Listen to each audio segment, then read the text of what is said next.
Good afternoon, good evening, good morning, whatever time it is you're watching this, I bid you hello.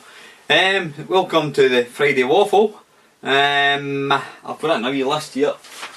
So I've got a couple of things I want to talk about. A quick recap. I'll put my false teeth back in. A quick recap on my week.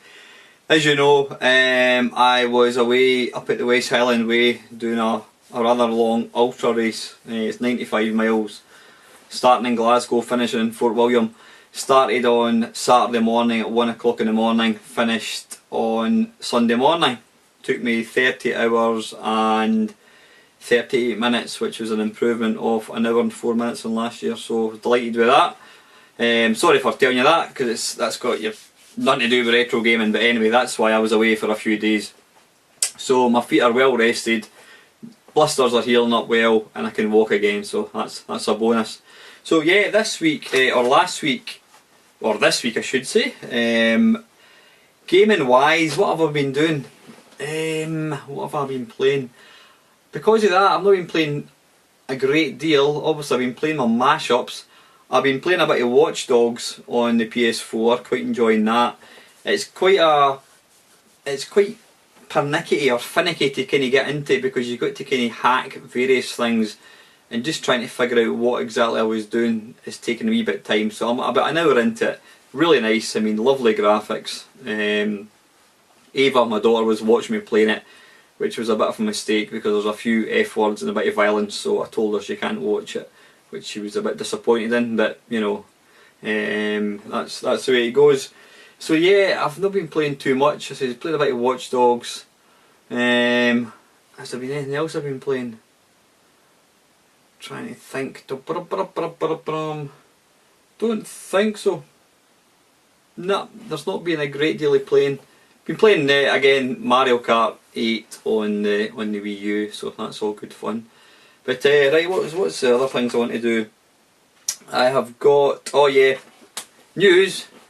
The MAME cab has arrived and it is sitting over there. But you're not going to see it in this video.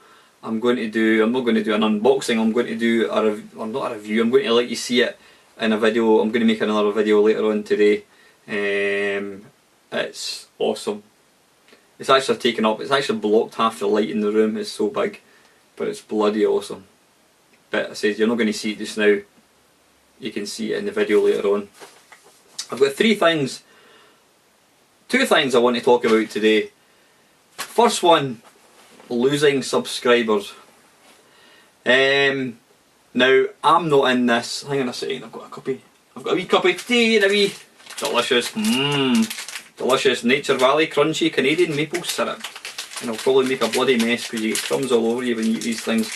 Yeah, losing subscribers. Now, like most YouTubers, we're not in this for the glory. I mean, you know, we're not in it to make subscribers. At the end of the day, a subscriber's number is, it's a mark of how many people actually enjoy what you're doing.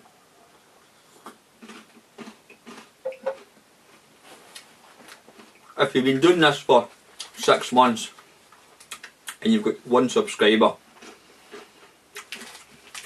then at the end of the day you know people aren't watching them. So there's not a great deal of point in making these things.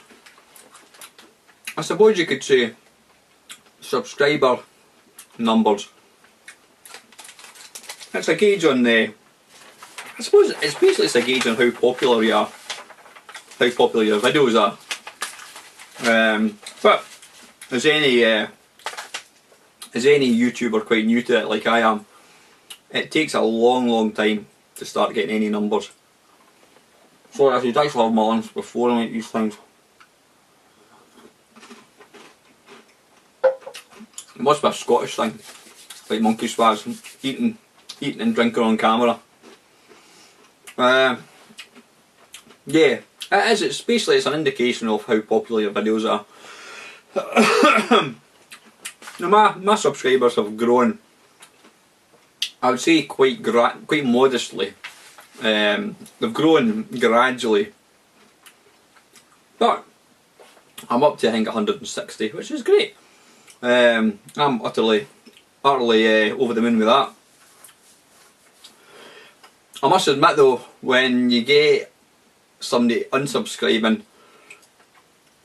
it's a funny thing to say, but as any YouTuber will probably appreciate, it's like somebody not kicking you in the ribs, that's wrong to say.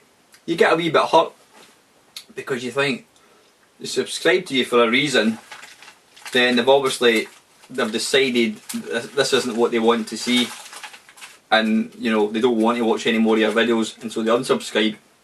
That can be for a multitude of reasons. I mean, you know, I've subscribed to channels in the past and then unsubscribed because at the end of the day, you know, you've only got a finite amount of time, a finite number of videos you can watch.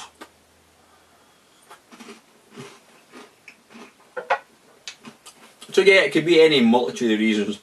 Maybe they just think you're shit, I don't know. Maybe they can't understand you, don't know. But yeah, how do you feel when somebody unsubscribes to you? It would be great to know the person that's unsubscribed, or if they could give a reason. If they unsubscribe, is there a reason why? That'd be quite handy to have. But I suppose the secret is, there's quite a few people, including Steve Benby, etc. excuse me, have said to any new YouTuber, you don't take things personally. At the end of the day, you know, this isn't for anybody. You know, for what any reason, somebody may decide this isn't the kind of stuff they want to watch, and that's absolutely fine. So, yeah, I'm just wondering how other YouTubers feel about when somebody unsubscribes. Does it hurt you personally? Do you get a bit, why is that? I personally do get a wee bit sad that somebody has decided that what I'm putting out isn't what they want to see, but you know, nobody's died, as they say, but just interested to know what other people think. The other thing I was going to talk about, now this has probably been done 1,000 times, but I want to hear your views. Holy grails as regards gaming, whether it's a game, whether it's a system, whatever, a magazine possibly, don't know. What is your holy grails? I had, when I first started collecting, in fact I keep saying I'm not a collector, I'm a gamer. When I first started building a collection, shall we say, or building a collection of machines, there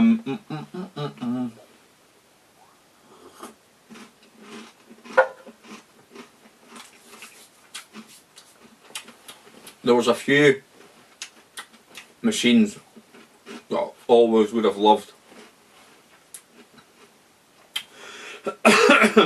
The first one was the Vectrex. This was a system that I used to see in shops back in 1983, whatever, or probably before that actually. I used to see it in shops. It was in one of these big tall display cabinets, I think it had games underneath and that kind of stuff. And I always just thought it looked amazing.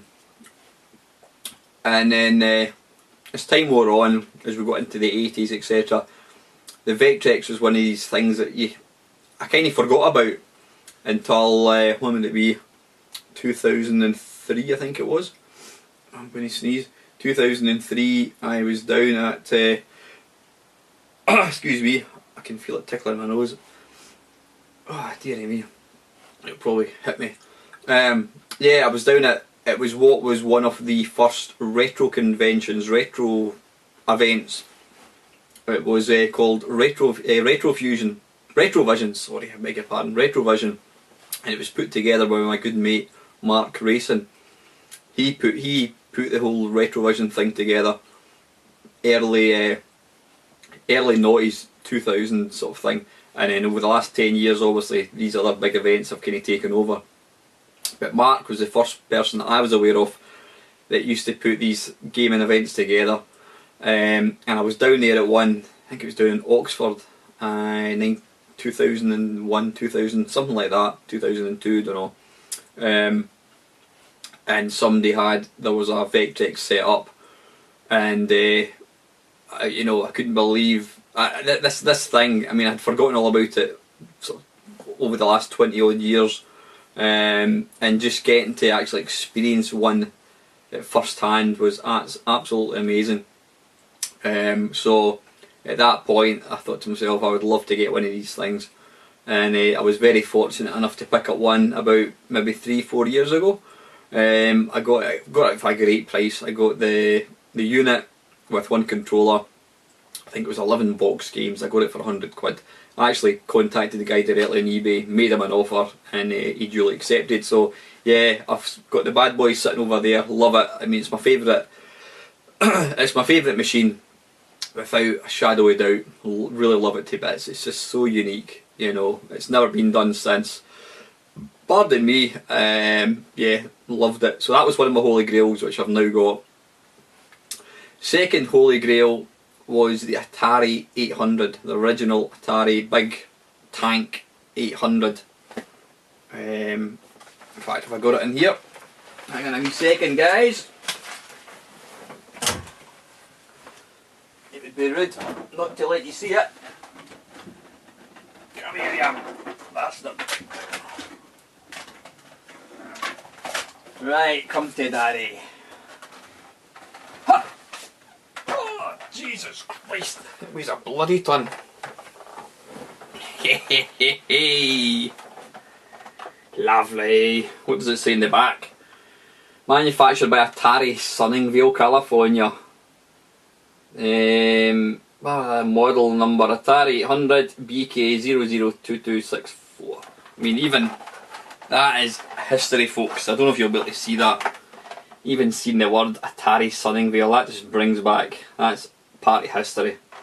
So yeah, the reason I wanted one of these is because when computers first kicked off, early 80s, I couldn't afford one, but there was a guy, I've mentioned it before in videos, he was an Italian guy called Ray Agostini. He opened up a computer shop not far from me.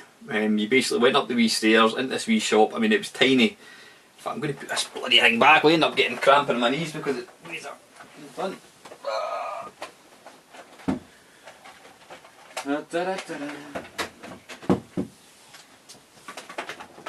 So yeah, Ray opened up this computer shop. Now, he was primarily an Atari dealer, because the thing is, back in 81, it was only Atari. Spectrum didn't exist, as far as I was aware. Commodore, it was a Commodore PET, and that was it. Yeah, so it was pretty much Atari, and I used to go into the shop, and Ray had all these, well, I mean, he maybe only had 2 or 3, these Atari 800s, Atari 400s, which I've also got lined up, playing games like Summer Games, Drelbs, Bruce Lee, you know, other absolutely classic, Fort Apocalypse, classic American games. And I was just in seventh heaven. This was like something I'd never seen before. This was something from the future. It was like science fiction to me. And I knew back then I had no way of ever getting to own something like that. I mean, these machines were selling for like £400 or £500 a pop. This was back when I was still at school, so I would never get to own one. But I say it's about 2 or 3 years ago when I started collecting. I keep using that word collecting. I don't like the word collecting. I collect machines to play. That's better. And I started building up my collection. I kept intermittently, or periodically I should say, going into eBay, having a look for Atari. Now, I bought what did I get? An Atari, whatever it is, I can never remember the name of it, X60, what's it called?